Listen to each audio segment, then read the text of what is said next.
Welcome to Wellness for Entrepreneurs. I recently gave a talk at an incubator program, Women Enabled Enterprises. They are doing amazing work. I was inspired by the women who, despite having so much on their plate, had taken time to be part of an incubator to work on their businesses. I had imagined that even after all their hard work, they would encounter several no's or rejection in business.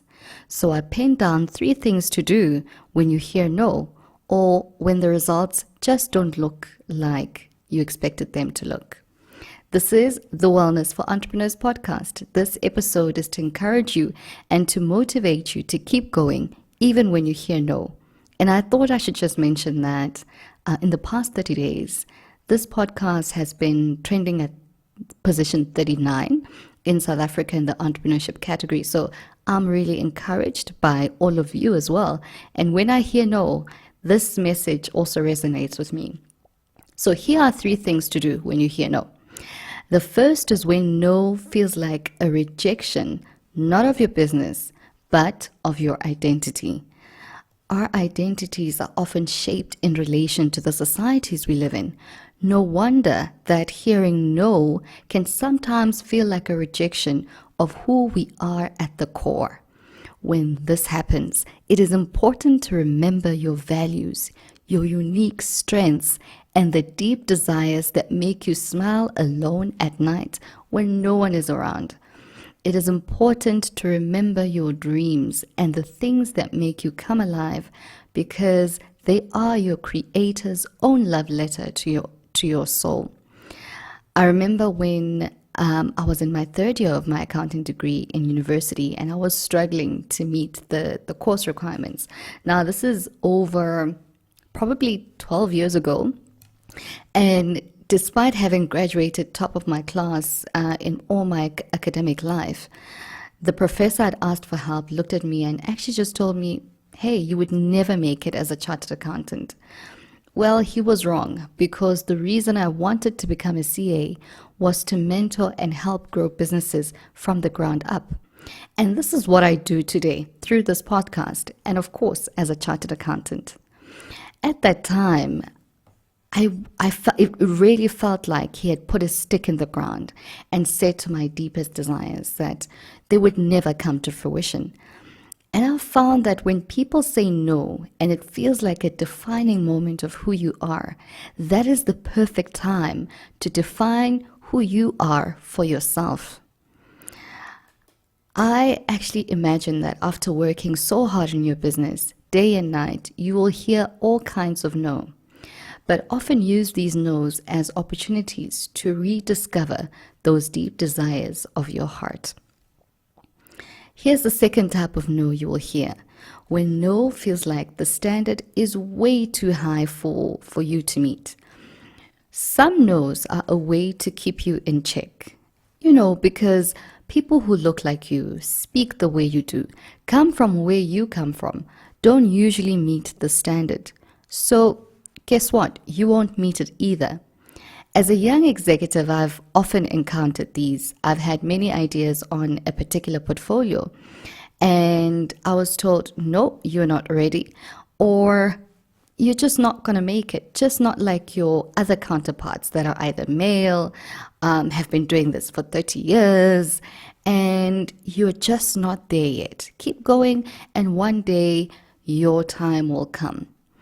I've always used these rejection moments as moments to discover whether indeed my ideas are completely out of touch with reality, and have really used them as opportunities to experiment by starting businesses of my own, or experimenting with other projects outside of that particular space.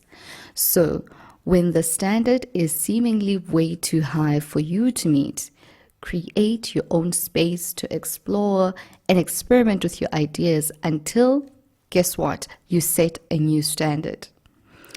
And the third and last situation in which you'll hear no is when no gives you a different perspective. Now, of course, we are entrepreneurs, we are driven, and we want to achieve. But this type of situation requires both wisdom and humility. Sometimes no is a moment for you to pause and reflect. By virtue of us being human, it means that we will not always have the answers. It is in these moments that we need to reflect and ask for feedback and color our world a little bit more by giving us different lenses, a different perspective to start to examine where exactly you may not be getting it right. I've had several of these moments. There was one in which I was raising venture capital funding as an investor.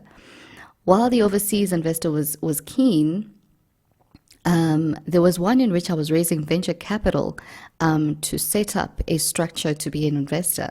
While the overseas investor was keen, the local ecosystem or local market was just not ready yet or supportive to grow a new entrant. This was a couple of years ago, and absolutely, I feel that in South Africa, we've definitely made strides to change this narrative. I wish I could tell you that I was able to shift it in one go, but the truth is that I had to pivot my business model to allow myself to unlock enough capital locally. So I still invest in mentor entrepreneurs, but I do it in various ways. And this podcast is one of the ways in which I've chosen to do so. I also obviously have a consulting business that complements that as well.